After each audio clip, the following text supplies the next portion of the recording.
Welcome to Still City Growth. I'm your host, Bill Ildenfritz. Each week, we'll explore the passions, expertise, and experiences of business owners and founders in the greater Pittsburgh area. Still City Growth is proudly sponsored by Murphy Business of Pittsburgh, committed to providing exceptional services to meet all your business needs. Let's dive in.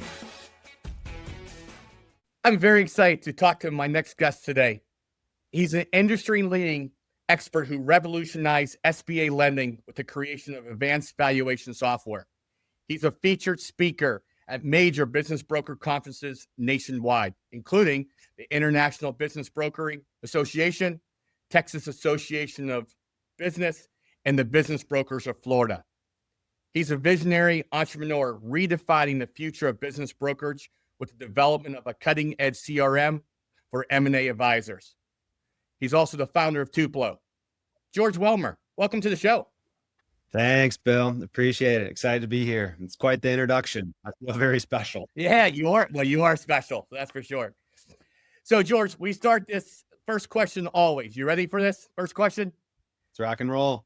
What is the number one most important strategy for growing your business?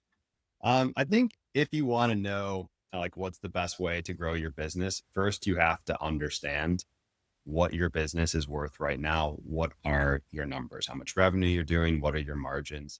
And then you have to back into it to understand the why. Like, why am I making money? What product lines are moving? And how did I get here?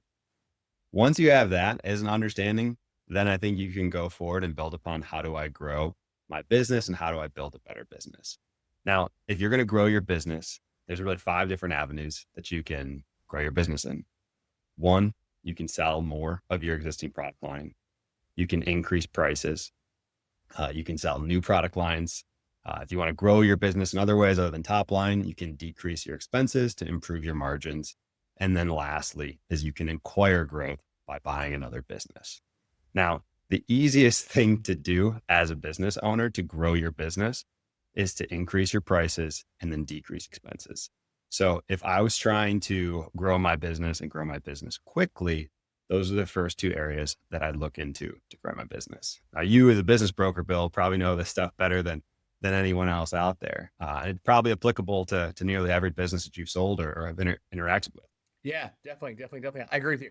Tell me a little bit, for our listeners, what is a valuation? What actually does that include? Tell me about it.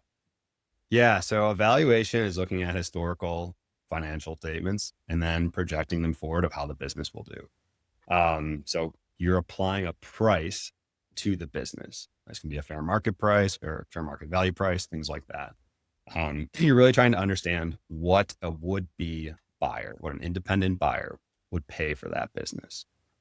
There's a lot of factors that go into it of has financials been steadily growing over the past? Has it been choppy?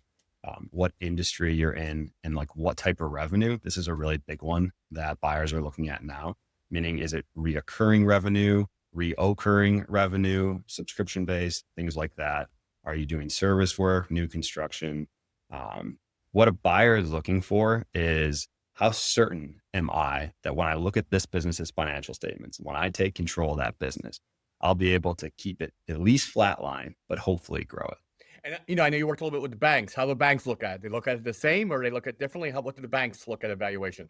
So banks really care about historical performance. I know there's projection-based lending and things like that, but really they want to make sure that the new owner is able to service the debt. So what you're referencing here is an SBA 7A loan for an acquisition. So a buyer is buying a pre-existing business. And the number one thing that the banks cared about is, can this buyer service the debt? Can this buyer pay the loan back to acquire this business? And what that's based on is how the company did in the past. Will that performance match the future performance with this new debt load on the business? Yeah, perfect. So you talked about one of the things you said of your top 5, you said about increasing prices. I know me personally, some of my business owners are afraid to raise prices. How do you feel about that? How do you feel about raising prices? What's the keys to doing that? Yeah. Increasing pricing is always a scary thing because you're how many am I going to lose customers and things like that. if you increase prices, let's say by like 50%, I mean, this is a massive number, but if you lose less than 50% of your pre-existing customers, you'll come out. So like, it does seem scary, but it definitely is the easiest way to grow your business from like a top line. And a lot of times consumers are a lot more, like open to price increases than I think, like we feel internally, because they'll be relying upon your product. They're used to dealing with you, particularly if there's like a relationship involved. You have a lot more pricing flexibility than you really think. Yeah, right. And don't you think also, I mean, if you're good at what you do and you provide a service to somebody, you're becoming a leader in that. I mean, raising your prices is only fair. You're bringing a lot to the table that maybe my competitor does not do. So increasing prices not only helps you, but sometimes it's like, hey, pay me for what I deserve. I'm good at what I do, you know? Yeah, I mean, there's a reason why premium products are able to charge a premium price. And a lot of that times, and particularly in like a SMB space, it's because of the service and your relationships that you have with that customer. So you might have been working with them for, 15, 20 years or 5 years, whatever the number is. They know that they can pick up the phone and call you. And that has a significant price value, because if they go to your competitor, they don't have that assurance that they'll be able to pick up the phone and call them if there's a problem. Yeah. Yeah, I mean, I will personally just speak about you. I mean, we'll talk about you and your company here in a little bit, but what I really like about you is when I have a question, it seems like 2 seconds later, but at a very quick time, I have a video that goes step by step by step. I mean, like, you make it foolproof for me to do whatever I need in your CRM. Like, I appreciate that. And so, like, hey, for me to charge me something more, I'm actually okay with you, because it's just the customer service is top notch from your company. But it's amazing. I appreciate it. Yeah. I mean, when we started out, like, we knew the customer had to be number one. And like, if I ever had a problem, with any of the services that I dealt with in the past, I thought, like, what's the number one, customer service that I've experienced, and how can we replicate that? Excellent, excellent. Yeah, what's your experience? I see some of your posts on LinkedIn stuff about acquiring businesses. I know you work with brokers all the time, but what's the strategy around acquiring business? If you're a regular business, acquiring business, how does that help? Yeah. I mean, I think the strategy for acquiring a business, whether you're like a first time individual buyer or a business owner directly that wants to grow through acquisition, is somewhat similar. Like, first, you're identifying internally, like, what am I looking for in an acquisition? This could be like industry, product lines, things like that. The next, I'm going to evaluate my budget of like, how much money can I afford to buy one of these businesses? Now, there's a lot of different ways you can acquire businesses through like financing, like equity injections, earnouts, things like that. If you're a business owner existing, you'll have more flexibility than your average individual out there. And then next is speaking with your network. So trying to figure out what businesses are actively on the market. You can talk to your business brokers, suppliers, things like that. You can even call your competitors too, to see if they're interested in entertaining an acquisition offer. So really like putting the feelers out there. And then moving forward in the process, it always helps to have someone in your corner that has experienced going through that like M&A transaction in the past. Like, Bill, I mean, you've done tons of these deals. If you're a first time buyer or you own a business, like, your core competency is running that business and the operations with it. It's not buying and selling companies. So being able to have someone in your corner to like ask, hey, does this make sense? Or how do we approach them, is a significant advantage to make that whole sale process or buy process smoother. Yeah, definitely. I know you're involved in a lot in AI. How does AI help with growth, or what's your experience, even with your company or just other things you see about AI? Yeah. So AI is kind of creeping into like every aspect of every business, let's say. The big thing people are using it for is like copywriting. So think of like emails, marketing campaigns, things like that. But it can do a lot more than just that. Like, we see it in accounting. So we do valuations.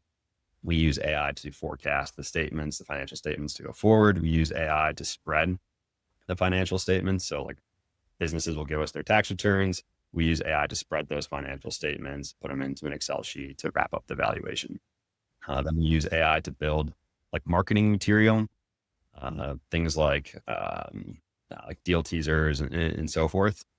So it's really going in from like copying to design to valuations to financial analysis. And really, this is just like the tip of the iceberg, I feel like. And everyone's kind of like exploring around with it. And whenever I hear like AI will never be able to do this, this, and this, I always, my counter is like, it's like telling a toddler that they'll never be able to walk again. Like that's how early we are into this AI revolution out there. So it might not be, this year, might not be next year, might not be 10 years, but again, like we are so early in this process that there's so much more it'll be able to do in the future. Yeah. What would you say to people who don't use AI? Like some people are just scared of AI. What would you tell them? I mean, technology adoption is always scary, whether it's like acquiring a new CRM or like, whatever software that you're using. There's always like a hurdle of adoption. I think like leaning into it, everyone out here that we're talking to right now is entrepreneurs, right? You have to lean into these radical shifts. I mean, that's how you got to where you are right now, swimming upstream rather than just taking a W-2 job and following everyone else. Yeah, no, I agree. I do. I don't know if I even told you this. I'm a volunteer paramedic, and I will tell you, AI is like good and bad. Like somewhat is scary, but then it's really nice when you're in like back in the ambulance by yourself. They're learning, AI is learning more and more to be able to help me, to be able to assist me, to be able to at least put some ideas in my head. Because sometimes you even get caught, like you're going downstream, like I think this is this, and AI just brings up, well, did you think about A, B, or C? And so for me, in healthcare wise, I see it, and I see it in my business brokering. I mean, it is nice to some of the mundane tasks AI is able to do, which allows me to do better customer service, spend more time with my customer. I like AI, but I do talk to a lot of customers that are really like, oh my God, I don't even want to use Chat GPT, let alone, like AI, so. Yeah. Yeah. I think like an interesting area like that's going to affect our industry and it is affecting it. You see it in like other verticals, particularly is like artificial intelligence affecting the sales process. So think of like lead sourcing and outreach. There's tons of tools out there that are cropping up to help, one person be able to, 10x, 100x their actual reach out there. So like we use all these different AI tools to connect with, brokers and people in the industry to whether it's like sending emails or like connecting on LinkedIn, helping us with their social posts, things like that. Really what we're trying to do is we're trying to get more at bats, more in-person at bats. So I want the AI to book me the meetings and then I want to close the meetings. So in the past, let's say I could send 200 emails a day, custom emails. Now AI can do, thousands of these emails and then it takes my meeting. Let's say my conversion rate was, 2%.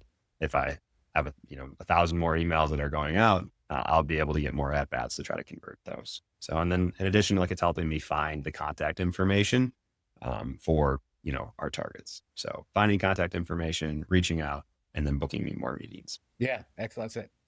Number 3 on your list was new products. What do you recommend? What do you recommend? Because that can be scary as all. But what kind of any advice on that?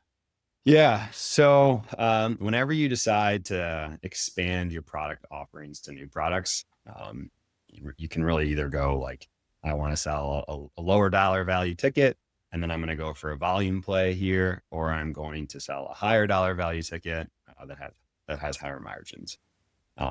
I would talk to my customers.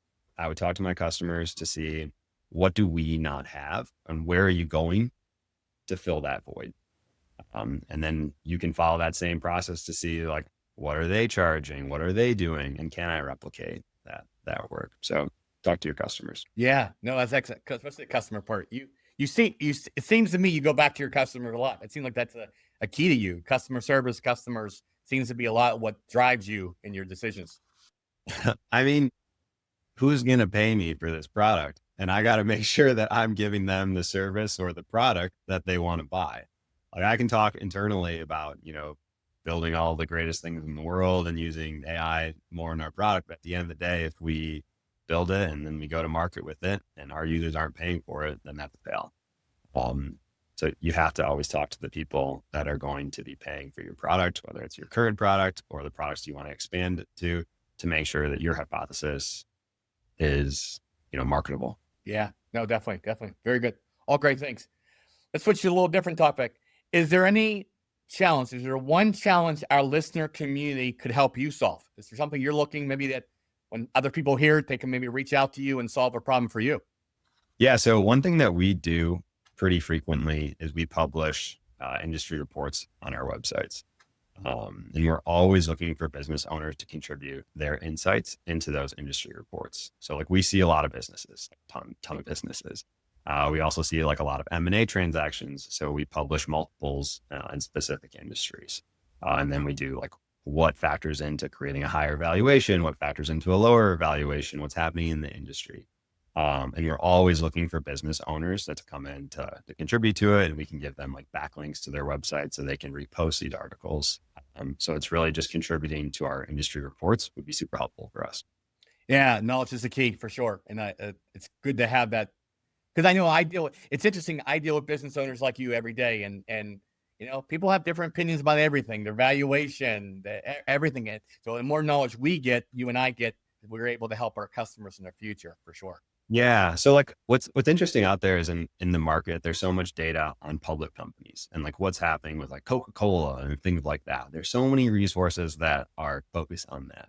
But your average like roofing company or like small marketing agency, if you're trying to get data on those industries, like that are probably our customers, right? That's a lot harder to actually find.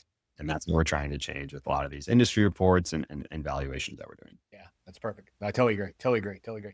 Let's kind of first half we kind of learn from you. Let's learn a little bit about you. So take me back in time, George, when you were little George. Did you know you'd be running and growing a company? I think I wanted to be a baseball player when I was Yeah. young.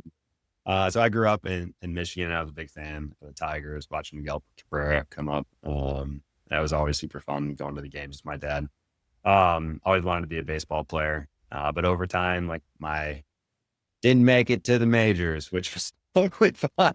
I think that looking back now, I could have told myself, you're not going to make the majors, but that's fine. So yeah, I came out, started like as an auditor and I was going into like all these different SMBs.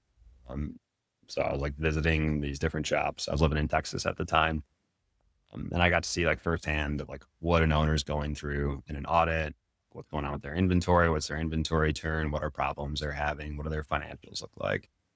From there, I went into like underwriting all these transactions for like M&A loans and things like that, and saw a lot of the problems that a business owner faces when they try to sell their business. Predominantly when they go to sell their business, they have no idea what their business is worth.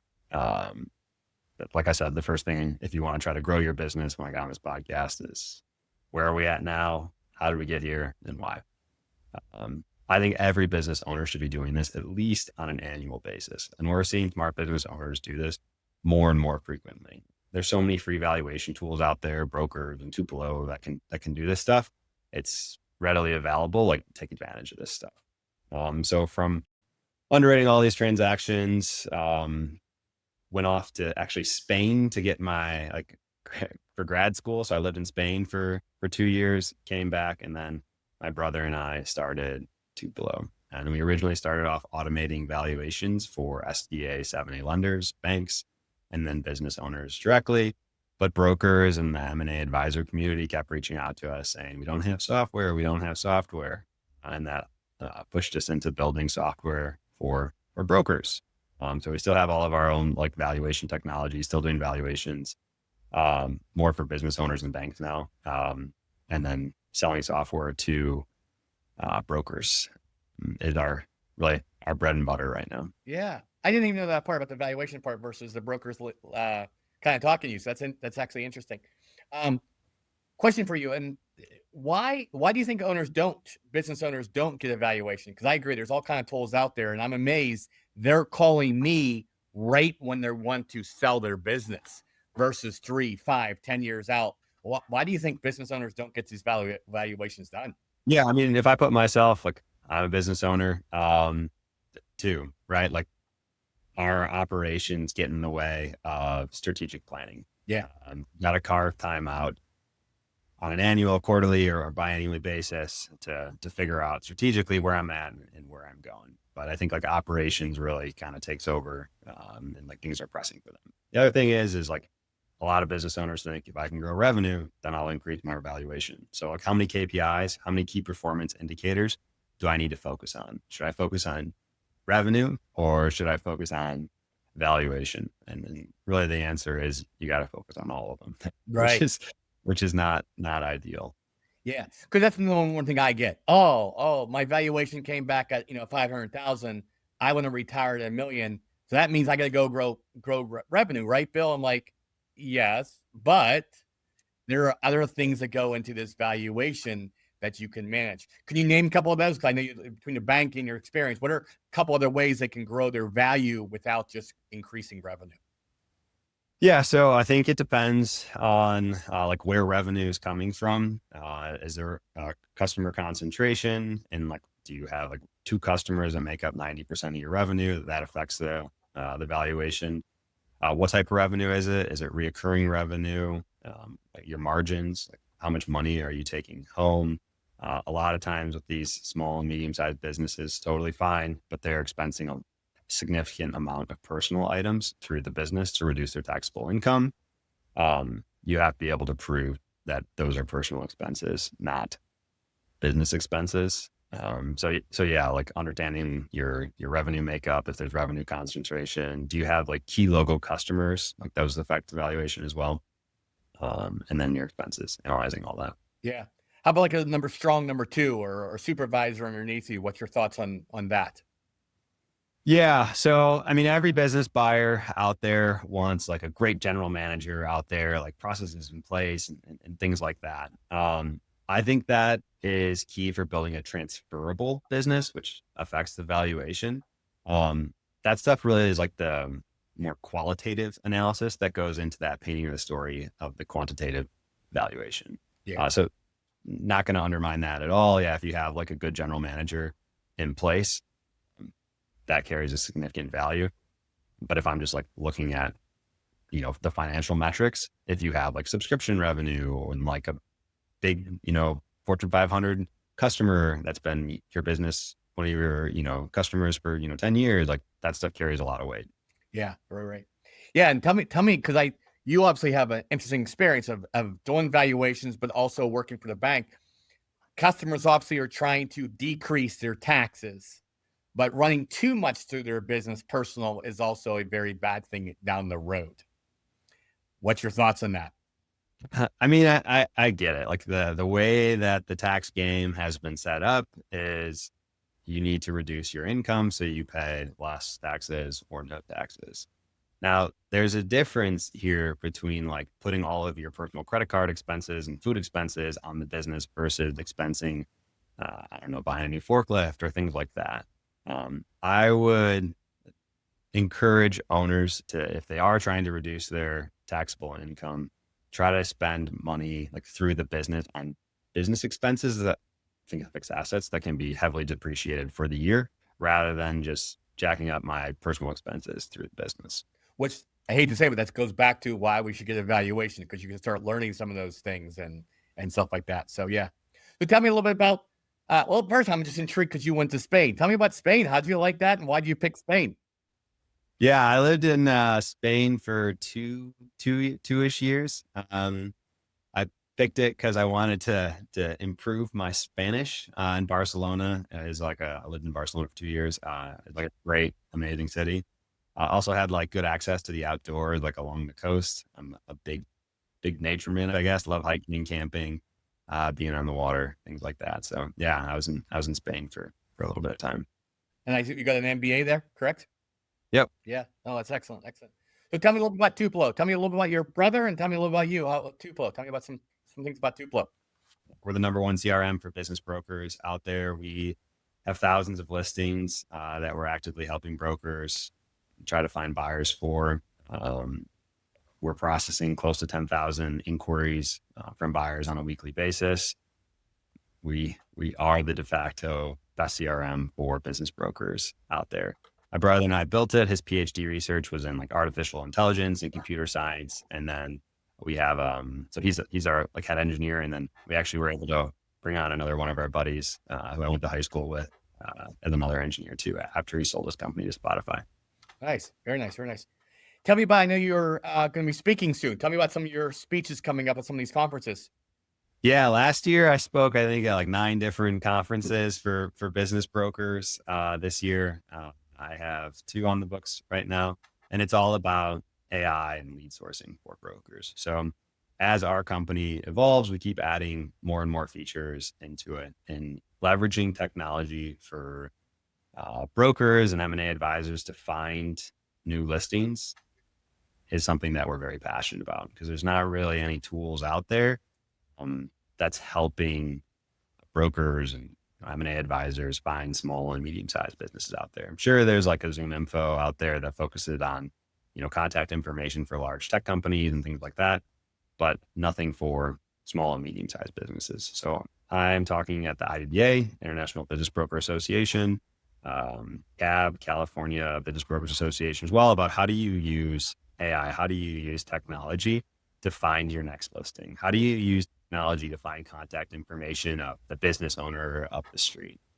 So I'll be talking about that, and then we'll have some product releases around that time too. Yeah, any of those product releases you can tell us, or even just some things maybe you're working on here in the future? Yeah, so we were fortunate enough to get access through a FOIA, Freedom of Information Act.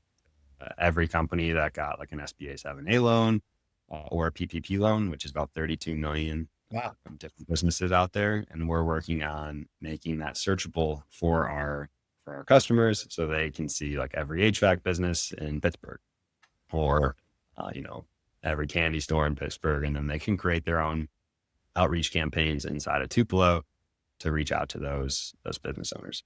Wow, yeah, that'll be really good. Because you're right, there's not, as a business broker, I can tell you, there's not a lot out there. And even when I do like a Zoom in, well, I won't talk bad about a company. We'll say there's some data out there that you do it and you don't get great results, and you're wasting your time and your energy and your money, and emails are bouncing back and stuff like that. So if you can develop that, that's awesome. I mean, the things out there, like your Zoom infos out there, they're really built for, larger companies to find contact informations of larger companies, because that's where most of the budget is. Like you can sell a $20,000 Zoom info subscription for a single person for them to find everyone who works at Facebook. Yeah. But that's just a small fraction of the businesses out there, these public companies out there. The businesses that you and I deal with is that long tail. And those are the individuals that we want to make easier to target. Yeah, no, perfect.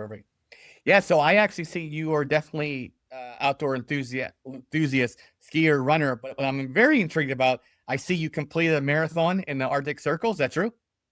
Yeah. So last year's, my friend and I went up to the Arctic Circle, Tromsø in Norway, and we ran this called Midnight Sun Marathon. So you start the race at virtually midnight, and you're so far north in the summertime that it's 24 hours of daylight. So you're running the race at midnight, but it's completely daylight. Yeah. So since you seem like you are a traveler, tell me, what are a couple good places you would recommend traveling wise? What's your couple highlights? Yeah, I'm a big fan of South America. I love Colombia. And then in Europe, Norway, I'm a big fan for like hiking and nature. The fjords on the West Coast are like incredible. And then Spain. I love Spain. I'm going back to Spain in December to actually run another marathon. So trying to qualify for Boston. So I'll have to run 2 hours and 54 minutes. So we'll see if that's possible. Yeah. Well, how close are you? I'm getting there. I don't want to quote my time right now. Yeah, that's okay. Yeah. So I ran always the 800. I used to hate 800 meters in track. We ran at 6 or 7 miles. I was like, we got to do it. So for you marathon runners, God bless you. You're running 26 miles. I'm happy running my 800, a mile at the most, and being done with the event, So yeah, it's one of those things where I think it's like secondhand fun, where like while you're training for it, you're like, wow, this is terrible. But then when you're done, you're like, okay. Yeah. I'm glad I did it. I always say while I'm training for it, like, this is the last one. This is the last one. And then after, I'm like, let's do another one. Yeah. I have a friend, a business associate, and his wife runs marathons, and he can't, he's an energetic guy, athletic guy, but he's like, there's no way in heck I'll ever run this. And she gets up and she runs her miles. And on Saturday and Sunday, when he's kind of home with the kids, she runs her long runs. He's like, I have no idea how she does it. So it takes a special breed. Us long distance runners, like pain, I guess. Yeah. So, Yeah. Hey, whatever works, that's for sure. So I'll ask this question actually. It seems that you do travel. So I'm assuming balance is important even as a business owner. You have your business. I know you work really, really hard, but you think balance is the key, going, traveling, enjoying the things that you like to do? yeah, I mean, we're fortunate in the fact that like we started as a digital first customer. We don't a company. We don't have any storefronts or anything like that. Everything's really through like our email channels when there's questions and things like that. So um, we're all like remote and able to travel. Like the winter, I spent 3 months in Tahoe skiing. Um, so that was great. And I was fortunate enough to be able to do there. It's just like really the nature of the business that we're in. I understand that like you got to be in person to a lot of these meetings in and around the Pittsburgh community. Like that's a little bit more difficult to do than when all your customers are remote. Like we have customers like all across Canada and Mexico, all across the United States. So there's not like really one central location where our customers are actually coming from. Yeah, no, it's good. But I agree. I think going out and doing something that's kind of just away from business to clear your head is really important as well. I know a lot of business owners don't do that and they spend so much time working, not criticizing, but I just think you really need to get out and clear your head. I think for me, it makes me feel better after I take a little break and come back and I have better ideas. I'm refreshed and things like that. Yeah, I mean, one of the cool things about our industry too is like we see so many different businesses out there. There's a million different ways to make a buck in this world. Like when I was in Tahoe skiing, I was like going to a ski shop and I was talking to the owner of the ski shop, and they had rented out like that weekend, which was like Memorial Day weekend, or I can't remember what it was, but it was like 20,000 skis that they rented out that one weekend. And I'm like, wow. And then I was like, what's your average lifespan on a ski? 10 years it takes to depreciate the full ski. So they're like ROI on a single ski is crazy thing. And I'm like, this ski business is like a gold mine out there. So you just come across all these different businesses out there.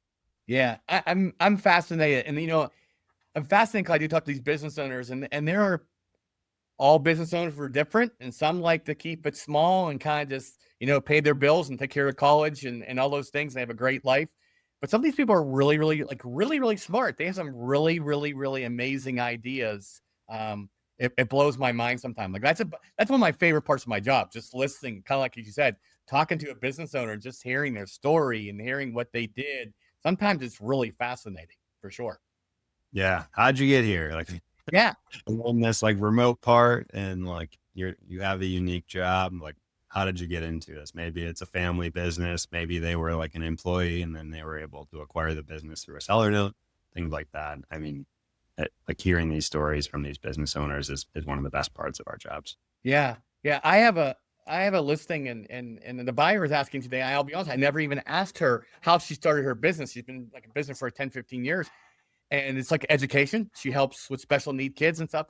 And the buyer asked, and she said, my son was actually autistic and he was starting to go to school and he wasn't really being educated. And she goes, so I started helping, and it led to like presentations and then helping out her school districts. And then someone said, hey, we're having a problem finding people like you. Do you have any thoughts? And she's like, wow, I should actually start a business.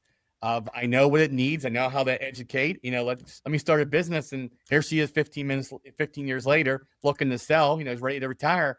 And I said, hey, did you think about doing it? She goes, no, there's no way. She said, no way. If my son wasn't autistic, I probably would not end up where I'm at today. And I think that's a good like full circle here of like she inadvertently talked to customers to see like what their needs were. Granted, the customer drove that conversation, which is the best way to know like what products to add, what services to do. But she was talking to a customer, and that's how she determined there's a business opportunity here. Can I do this? Yeah, no, perfect. So George, how do people connect with you? Yeah, you can reach out to me, email george@tupelosmb.com. LinkedIn, I'm pretty active on, trying to get more active on X and Reddit and all the different sites out there. But yeah, email, social media, things like that. Feel free to reach out. And as you were saying, Bill, or how we were respond pretty quick. Yes, you do. You do. You definitely do. I can't complain about that for sure. Well, George, I would definitely thank you. It was a pleasure definitely spending, half an hour or so with you, learning about you. Again, I'm amazed about the Arctic Circle. We're going to have a conversation offline about that. That just blows my mind. But definitely thank you for definitely coming on the show today. Appreciate it. Excited to be here, and thanks for having me. To the audience, obviously, thank you. If you learned something today, laughed, please tell somebody about our podcast. Again, George, thanks very much for showing up today.